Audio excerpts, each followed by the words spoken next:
দ্রুতগতির এক অটো ভ্যানের ধাক্কায় প্রাণ গেল মিম খাতুনের। বয়স সবেমাত্র ৩। কে জানতো এই বয়সেই একটি অটো ভ্যানের ধাক্কায় পরপারে পাড়ি জমাতে হবে তাকে।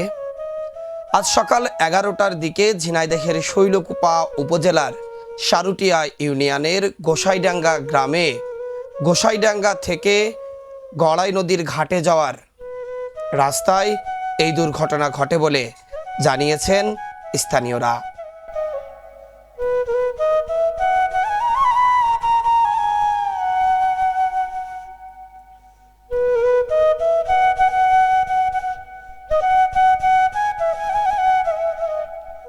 মিম খাতুন ওই গ্রামের কবির হোসেনের কন্যা।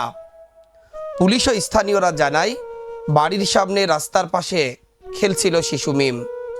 এ সময় যাত্রীবাহী একটি অটো ভ্যান নিয়ন্ত্রণ হারিয়ে শিশুকে ধাক্কা দিয়ে তার উপরে উঠে যায়। এ সময় গুরুতর আহত অবস্থায় পরিবারের সদস্যরা তাকে উদ্ধার করে শৈলকুপা উপজেলা স্বাস্থ্য কমপ্লেক্সে নিয়ে গেলে কর্তব্যরত চিকিৎসক তাকে মৃত ঘোষণা করেন। হঠাৎ করেই এই শিশু মিমের চলে যাওয়া কিছুতেই মেনে নিতে পারছে না তার গ্রামের মানুষ ও তার প্রতিবেশীরা। যে ছোট্ট শিশু মিম সবসময় বাড়ির সকল সদস্যদের আনন্দে, হাসি আর তামাশায় মাতিয়ে রাখত, সেই শিশুই এখন পাড়ি জমিয়েছেন পরপারে, তাও আবার দ্রুতগতির একটি অটো ভ্যানের ধাক্কায়। গ্রাম অঞ্চলে মোটর চালিত এই অটো ভ্যান এত দ্রুত গতিতে চলাচল করে যে গ্রামীণ সড়কে শিশুরা খেলাধুলায় ব্যস্ত থাকে এটি হয়তো তারা ভুলেই যায়।